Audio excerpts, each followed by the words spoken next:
We have got yet another unboxing from Kizer, y'all. What do we have here? Drop bear utility, 2.74 inches, SK5, 5CR15 blade, acrylic handle, and it's a clutch lock?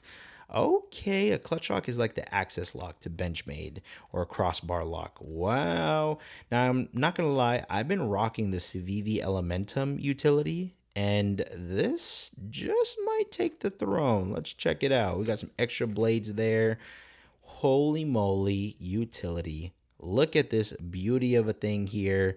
It's like they're getting their staple knives, drop bear, Elementum, and they're making utility knives out of it. And I'm totally here for that, y'all. This looks good. It looks like you use 2 screws to hold the blade in place. Feels good in my hand. Take a look at that. I'm pretty high up on this freaking blade here, y'all. And you still have a lot of blade to use on this knife. Holy moly, ambidextrous. That's what I'm talking about. Thank you for thinking about us lefties, Kizer.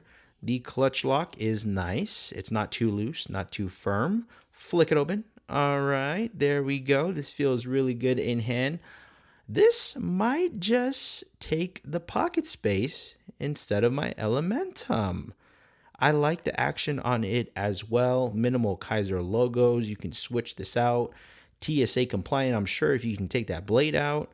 What are they going to say? Let me know your guys' thoughts. Peace out.